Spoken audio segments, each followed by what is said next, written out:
믿음은 들음에서 나고 들음은 그리스도의 말씀으로 말미암되었습니다. 오늘도 이 자리에 참선 성도님들 예배를 통하여 말씀을 통하여 심령이 새롭게 되고 영혼이 강건하게 되고 참으로 영육간에 하나님의 복이 임할 줄로 믿습니다. 우리가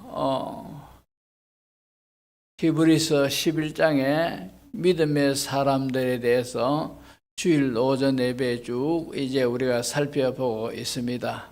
근데 제가 어느 통계에 의하면은 말씀을 그냥 읽으면은 그 기억에 남는 것이 한 10%밖에 안 된답니다.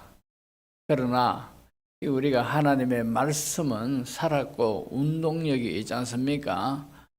그런 까닭에 이 하나님의 말씀을 우리가 들으면은 마음의 가슴 속에 자꾸 새겨야 참으로 이 말씀이 믿음하고 합해져서 우리의 영이 강건해지고 믿음이 큰 그런 사람이 되는 줄로 믿습니다.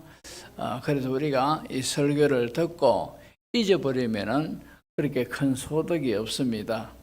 우리가 하나님의 말씀을 들으면은 이 말씀을 집에 가서도 다시 한 번 더 기억하고 삶 속에서 이 말씀을 떠올리면서 내 것으로 만들어야 됩니다. 그럴 때 히브리서 4장 12절에 하나님의 말씀은 살았고 운동력이 있습니다.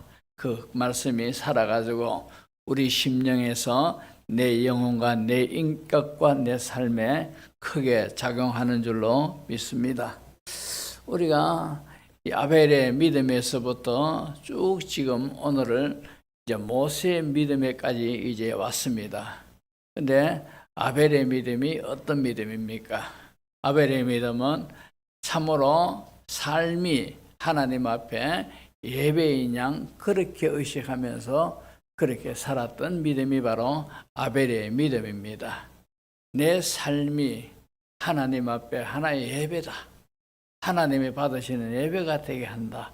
이것이 바로 아벨의 믿음입니다. 그리고 이제 에녹의 믿음은 어떤 믿음입니까? 에녹의 믿음은 하나님과 동행하는 그런 믿음이고, 그리고 노아의 믿음은 하나님의 말씀의 소리를 세상의 어떤 소리보다 더 크게 들었던 그런 믿음이 노아의 믿음입니다. 자, 그리고 아브라함의 믿음은 우리가 흔히 말하기를 아브라함 하면은 순종의 사람 이렇게 생각하지만도, 그러나 히브리서에서 아브라함의 믿음은 하늘의 것들을 더 소망하던 그런 믿음이 아브라함의 믿음이다 하는 것을 우리가 알 수가 있습니다.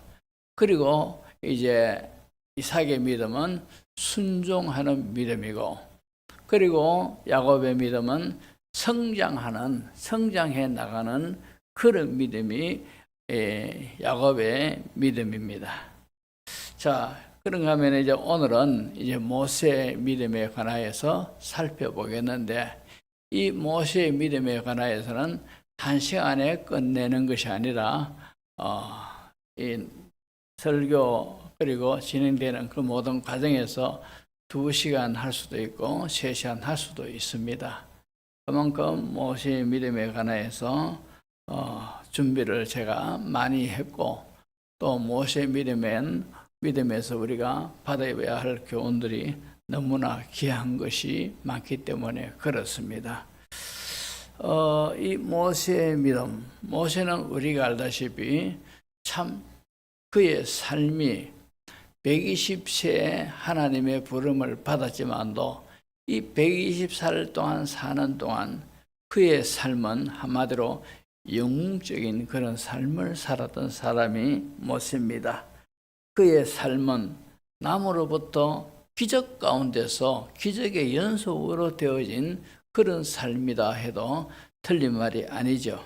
그가 태어날 때에 참으로 이 애굽의 바로 왕이 남아 말살 정책을 히브리인들의 대상으로 해서 남아 말살 정책을 한창 시행하던 잔인한 그 시기에 하필이면은 모세가 태어났는 겁니다. 다른 사람 같으면은 히브리인들은 모세가 남자가 태어났다면은 통곡을 하면서 이 아이를 자기가 태어난 이 아이를 손수 울면서 나일 강물에 던져가지고 죽여야 됩니다. 하지만도 신앙이 좋은 이 모세의 어머니 요게벳은 모세가 참으로 보통 그런 사람이 아니다 하는 어떤 느낌을 받고는 모세를 숨기지 않습니까? 그러니까 죽을 수밖에 없는 그런 시기에도 모세는 기적 가운데서 살아나게 되지요. 그리고 바로 공주의 아들이 되고 그때부터 모세의 삶은 하나하나 하나님의 뜻을 위해서 준비해 나가는 그런 삶을 살지요.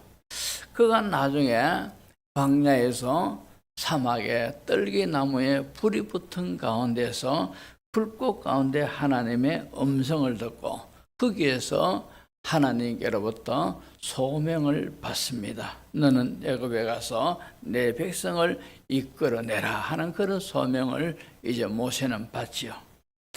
참으로 하나님의 백성을 이끌어내는 그런 장면도 놀랍고 신비스럽고 위대합니다. 모세는 이제 120세에 죽었는데 죽었을 때 그의 나이가 그가 120살까지 살았으나 성경은 말씀하기를 그 눈이 흐려지지 아니하고 기력이 쇠하여지지 아니하였다라고 성경은 말씀하고 있습니다. 신명기 34장 7절을 보십시오. 보면은 모세가 죽을 때 나이 120세였으나 그 눈이 흐리지 아니하였고 기력이 쇠하지 아니하였더라. 그러니까 왕성한 체력 가운데서 살았더라는 것이요. 이런 것만 봐도 모세는 참 보통 사람이 아니다 하는 것을 알 수가 있고, 또 그가 비스가 산에서 죽었습니다. 죽었지만도 그의 시체는 하나님의 은혜에 의하여 감추어집니다. 누구도 모세의 시체를 발견했고 봤다 하는 사람은 없습니다. 성경은 신명기 33장 1절을 또 이렇게 말하고 있습니다. 거기 보면은 하나님의 사람 모세가 죽기 전에 이스라엘 자손을 위하여 축복함이 이러하니라. 모세를 가리켜서 하나님의 사람이라 성경은 그렇게 말씀하고 있습니다. 그런가 하면은 에스라 3장 2절을 보시면은 요사닥의 아들 에스아와 그의 형제 제사장들과 스알디엘의 아들 스룹바벨과 그의 형제들이 다 일어나 이스라엘 하나님의 제단을 만들고 하나님의 사람 모세의 율법에 기록한 대로 번제를 그 위에 드리려 할세. 여기 보면은 모세를 가리켜서 하나님의 사람 모세의 율법에 기록한 대로, 여기서 모세를 가리켜서 하나님의 사람이다 그렇게 말씀하고 있습니다. 자, 모세를 가리켜서 하나님의 사람, 저 사람은 하나님의 사람이었다, 하나님의 사람이다, 이런 별명은 어떻게 보면은 우리 그리스도인에게 붙여질 최상의 별명입니다. 안 그렇습니까? 최고의 영광스러운 별명이 저 사람은 하나님의 사람이다. 참 이 칭호가 최고의 영광스러운 그런 칭호인 줄로 믿습니다. 어쩌러 우리도 신령한 욕심을 내야 됩니다. 우리가 다 나중에 세상 살다가 이 세상에서 이제 끝날 때에 우리 가까이 나를 알고 있는 사람이나 주변의 사람들이 우리를 보고는 저 사람은 하나님의 사람이었다, 이렇게 그저 느끼면서 말하는, 그렇게 표현하는 그런 복을 우리가 받아야 될 줄로 믿습니다. 참 하나님의 사람, 얼마나 영광스러운 별명이고 칭호입니까? 저는 택도 없고요. 아이고, 신명기 34장 10절을 보면은 또 이런 말씀이 있습니다. 모세에 관계된 말씀인데, 그 후에는 이스라엘에 모세와 같은 선지자가 일어나지 못하였나니 모세는 여호와께서 대면하여 아시던 자요. 그랬습니다. 모세는 여호와께서 대면하여 아시던 자라, 그렇게 말씀했는데, 자, 이 말씀을 준비하면서 연관된 말씀이 떠오르더라고요. 그것이 뭔가 하니까, 우리가 이 세상 끝나고 나면은 하나님의 심판대 앞에 다 서게 되죠. 그죠?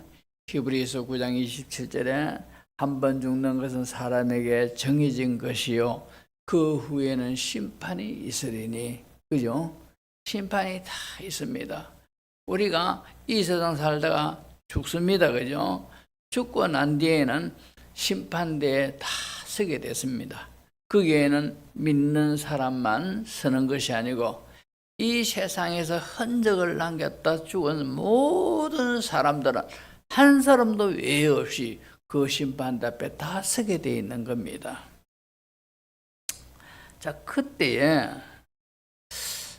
하나님이 내가 너를 모르겠다, 이렇게, 그죠? 말씀하신다면은 그 사람은 참 불행스러운 그런 삶을 살았고 그 영혼은 불행스러운 그런 곳으로 간다 이 말입니다.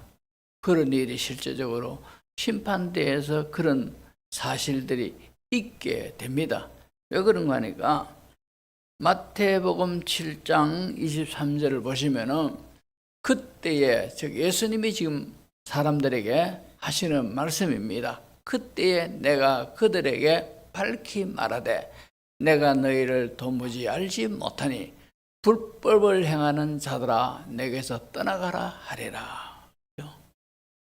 내가 너희를 도무지 알지 못한다. 자, 이 사람들은 어떤 사람입니까?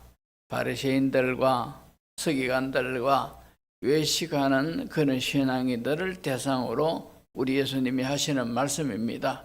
그런데 그들은 성경에 보면은 주의 이름으로 능력도 행하고 병도 고치고, 그죠? 그렇게 일쭉 했습니다.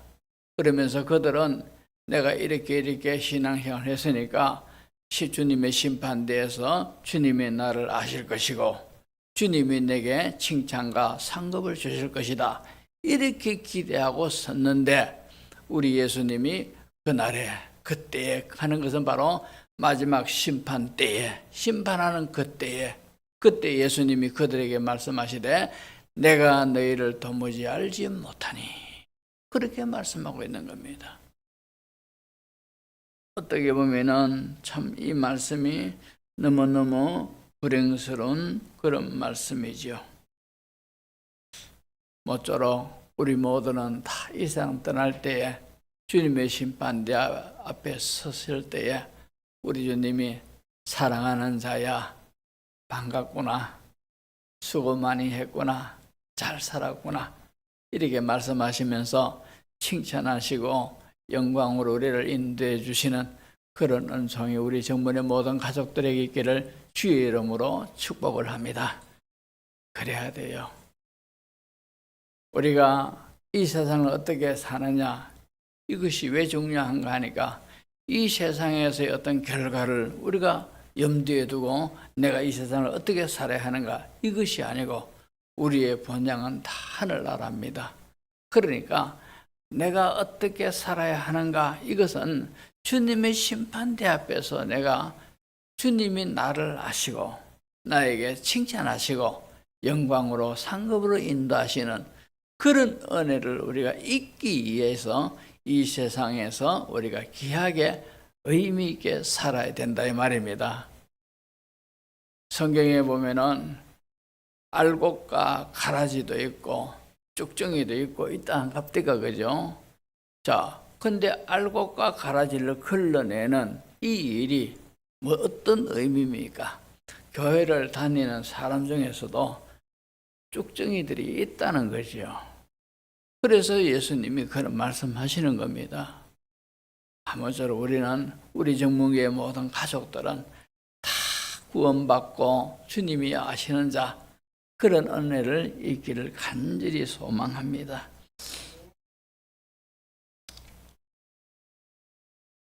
출애굽기 33장 11절을 보면은 사람이 자기의 친구와 이야기함 같이 여호와께서는 모세와 대면하여 말씀하시며 모세는 진으로 돌아오나 눈의 아들 젊은 수동자 여호수아는 회막을 떠나지 아니하니라. 여기에 보면은 모세를 가리켜서 여호와께서는 모세와 대면하여 말씀하시던 그런 사람이 바로 모세더라 이 말입니다. 사람이 그 친구와 이야기한 같이 하나님께서 모세와 대면하면서 이야기한 사람이 모세다라고 기록하고 있습니다. 이토록 모세는 모든 이가 부러워하는 그런 삶을 살았고 축복을 받았습니다. 그러면은 이 한 번 사는 인생에 이렇게 모세는 누구나 다 부러워하는 하나님의 복을 받은 사람인데 어떻게 해서 그의 삶이 이렇게 복된 삶이 되었고 복된 인생이 됐습니까? 그것은 바로 믿음입니다. 믿음. 우리도 이런 믿음이 있어야 될 줄로 믿습니다. 그러면 좀 구체적으로 모세의 생애를 통하여서 그의 믿음의 삶이 어떤 것인가 이것을 우리가 살펴보고자 합니다. 먼저 24절에 보면은 그는 거절할 것을 거절하는 그런 믿음입니다. 또 25절에 보면은 더 좋은 것을 선택할 줄 아는 그런 믿음을 가졌던 사람입니다. 그리고 26절에는 어떤 것을 더 좋게 여겼느냐 하는 그런 믿음을 가졌던 사람입니다. 그러니까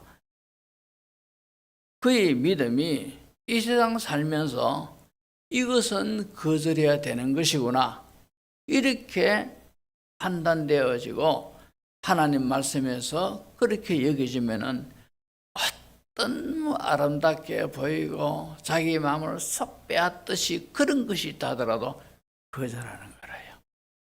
이것이 모세의 믿음이고 또 선택입니다. 자, 이것을 선택할 것이냐 저것을 선택할 것이냐. 모세는 정말로 하늘의 소망을 부여잡고 이것보다 이것을 선택하는 것이 더 좋다. 더 좋은 것을 선택한 것이 모세의 믿음이었고 그리고 이것보다도 이것이 훨씬 더 내게 낫다 하는 것들을 그것을 붙잡았던 것이 바로 모세의 믿음이었더라는 것이죠.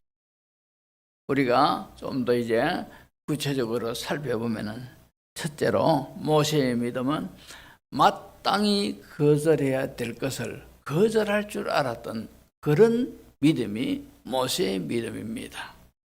자, 모세가 무엇을 거절했습니까? 24절을 보면은 오늘 본문 24절을 보시면은 믿음으로 모세는 장성하여 바로의 공주의 아들이라 칭함받기를 거절했다는 것이죠. 거절했다는 것은 내가 얼마든지 그것을 붙잡을 수가 있고 그 자리에 꾹 눌러 앉을 수가 있는데 이것을 거절했다는 것이죠. 이것을 자기가 거절해 부인했다는 것이죠. 이것이 모세의 믿음입니다. 자, 바로 공주의 아들이라. 바로 공주의 아들이라 불리어지는 이것을 그는 거절했습니다.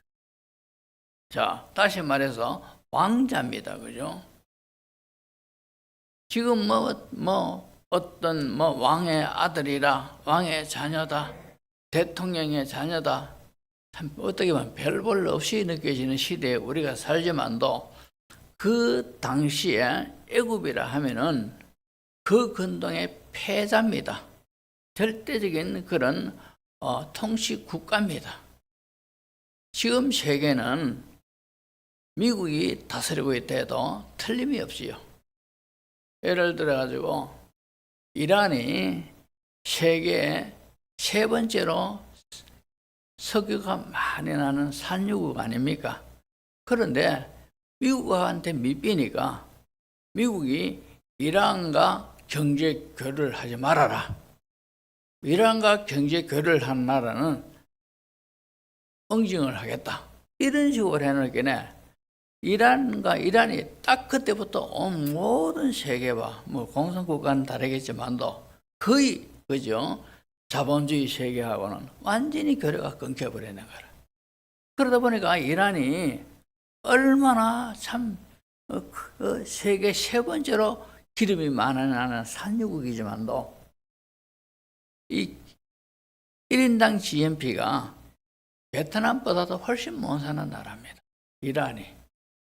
미국한테 밑비니까 그러니까 우리나라도 이란한테 줄 돈이 있습니다.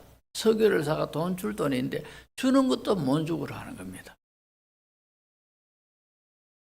그만큼 절대적인 어떤 힘을 갖고 있는 것이 미국입니다. 그 당시에 애굽은 그 근동에서는 그런 막강한 힘을 이 애굽이 갖고 있는 겁니다. 그래서 애굽의 황제라 하면은 신으로 추앙받습니다. 신으로 추앙받습니다. 그런데 이 황제의 아들, 왕자라 하면은 황제하고는 뭐 못하겠지만도 그러나 그 권세가 얼마나 대단하겠습니까? 또 더군다나 여러 학자들에 의하면은 이 바로 왕의 자녀들 중에는 여러 왕자들이 많았습니다. 많았는데 그 중에 제일 출중한 사람이 모세였다는 거예요. 출중한 사람이 모세였어요. 많은 신하들이 모세를 따랐다는 거죠. 그러니까 그대로 무사고로 이래 있으면은 애굽의 황제가 바로가 되는 것은 당연한 것 아니겠습니까? 근데 이런 바로 공주의 아들이라, 즉 왕자라 불리우는 것을 거절을 했습니다. 참 이런 것을 거절할 수 있는 것이 얼마나 대단한 믿음의 사람입니까? 우리는 보통 삶 속에서도 자, 하나님이 싫어한다. 하나님이 이렇게 하기를 원하신다. 이런 것도 조그만한 어떤 즐거움과 조그만한 편리함, 조그만한 유익이라 하더라도 우리는 하나님이 싫어한다. 성령께서 근심한다.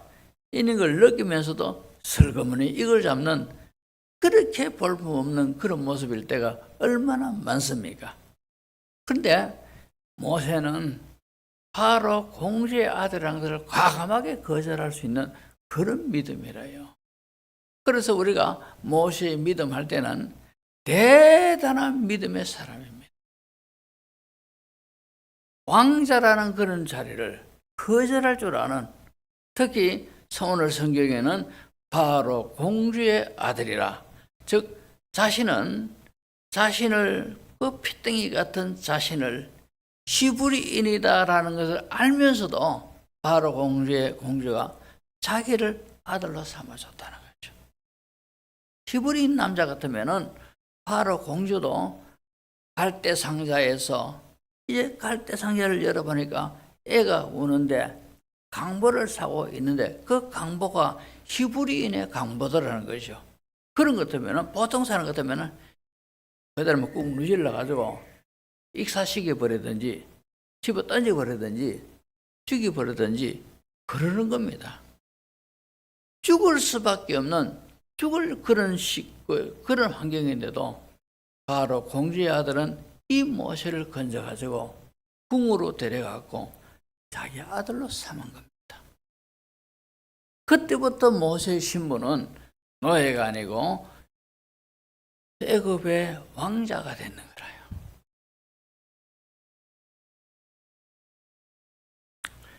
그러니까 참으로 왕자라는 이 명예가 얼마나 대단한 겁니까? 우리가 예수 믿는 사람들이 명예를 추구하지 않습니까? 이 명예는 죄가 아닙니다. 명예를 추구하는 것이 왜 죄입니까? 우리가 사회의 모든 영역에서도 지도자의 위치에서 선한 역할을 한다는 것이 얼마나 좋은 일입니까?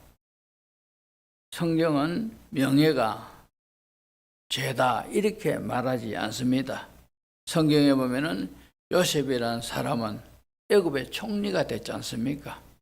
특히 다니엘 같은 이런 사람은 바벨론에 포로로 끌려간 포로의 사람이지만도 그러나 바벨론의 총리가 되고 그리고 바사 제국이 바벨론을 무너뜨릴 때 이 바사 제국에도 총리가 된다 이 말입니다. 그러면서 하나님 나라를 위하여 얼마나 귀한 일을 많이 했던 사람이 요셉이고 그리고 다니엘 아닙니까?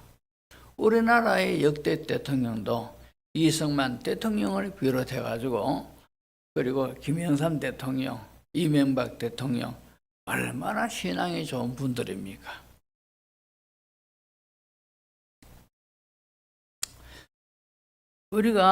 그러나 우리가 추구하는 이 명예가 만약에 하나님과 나 사이에 그 명예가 악영향을 끼친다면은 이 명예를 우리는 거절을 해야 돼요.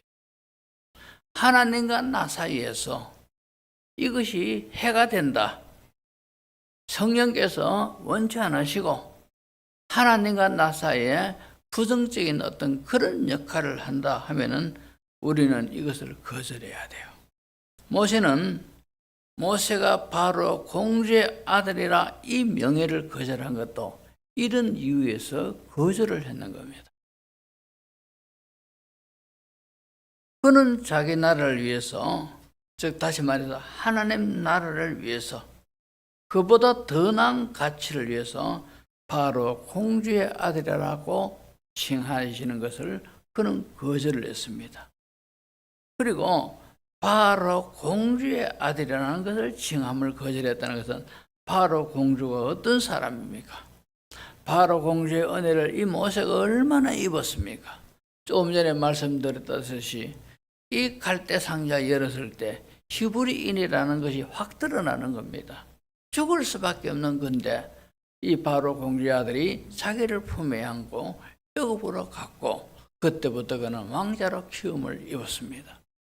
그러니까 바로 공주의 애정과 은혜를 이 모세가 얼마나 많이 입고 지금까지 자라왔느냐 말입니다. 이런 바로 공주의 그 모든 애정도 이제 거절을 했더라 이 말입니다.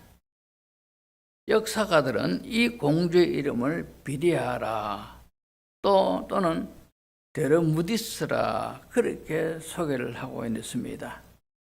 그래서 그러나 모세는 이 공주의 곁을 떠났지요. 자기를 길러준 어머니의 가슴에 칼을 꽂듯이 그는 자기가 더 나은 것을 위해서, 더 나은 하나님 뜻을 위해서 이것을 거절했다는 거죠.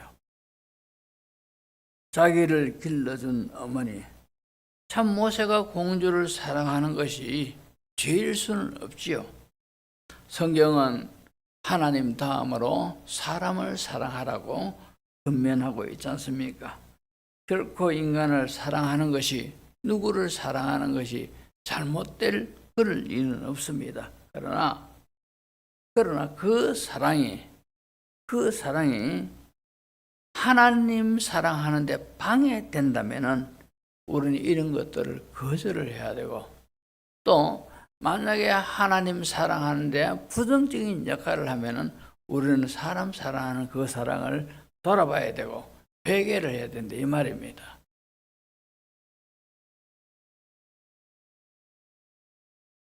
우리가 무엇을 사랑하든 간에 하나님과 나 사이를 방해하거나 부정적인 요소로 작용하거나 하나님과 나 사이를 멀게 하거나 이런 것 때문에는 성경은 이것을 넓은 범위에서 우상을 숭배한다.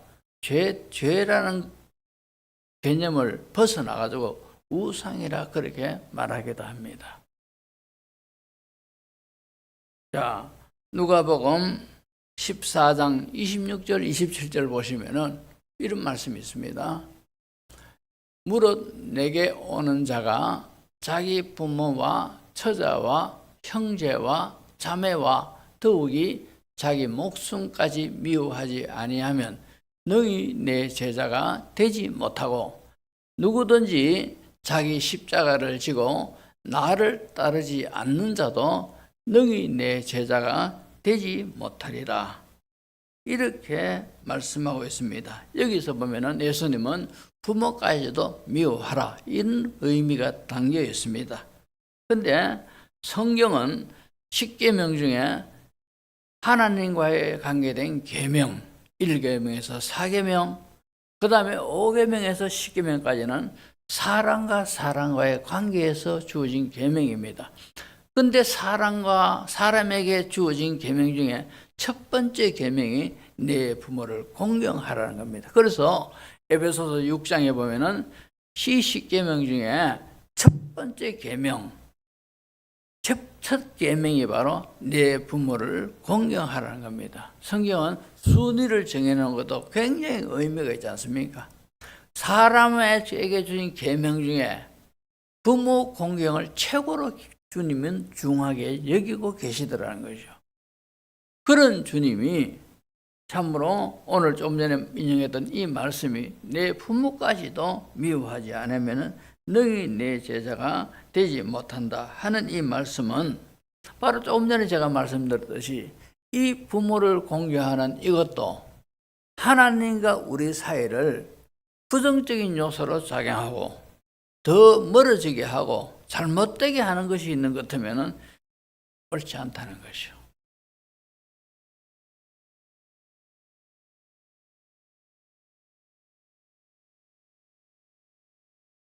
마태복음 10장 37절에 이렇게 말씀합니다.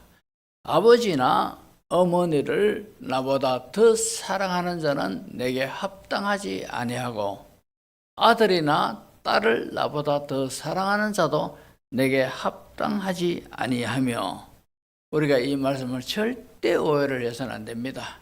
아버지 어머니를 사랑하지 말아라 그런 뜻이 아니고 딸과 아들을 사랑하라 이런 뜻이 절대 아닙니다. 그러나 하나님보다도 하나님과의 관계를 좀 전에 말씀드렸듯이 하나님과의 관계를 잘못되게 한다면 이런 것들을 부정하라는 거죠.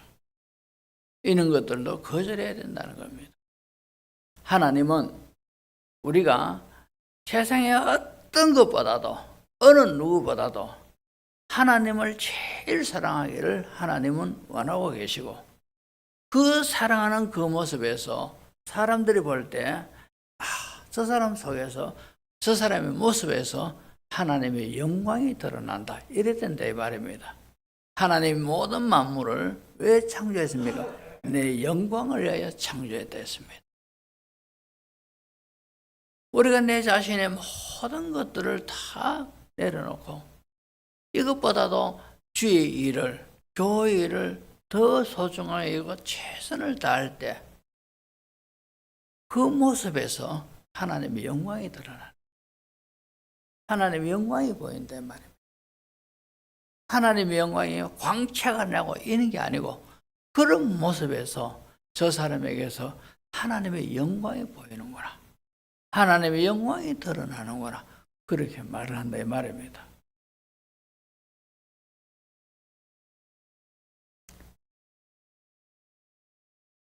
조금 전에 인용했던 마태복음 10장 37절 이 말씀은 한 부자 청년에게 하는 말입니다. 이 부자 청년이 예수님의 설교에 감동을 받았습니다. 그리고는 이분을 따라가야 되겠다. 이래가지고 내가 선생님을 따라가겠습니다. 이러니까 예수님이 하신 말씀이 그렇다는 거예요. 왜 그렇게 하셨느냐? 이 부자가 참 돈이 많으니까 돈을 그렇게 사랑한다는 것을 예수님이 아셨어요.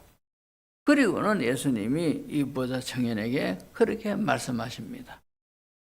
자, 돈 때문에 돈을 더 우선하고 돈을 더 사랑하고 더 중히 여기는 것도 이것이 하나님과 나 사이에 부정적으로 작용하면은 이것도 부인하라는 거예요.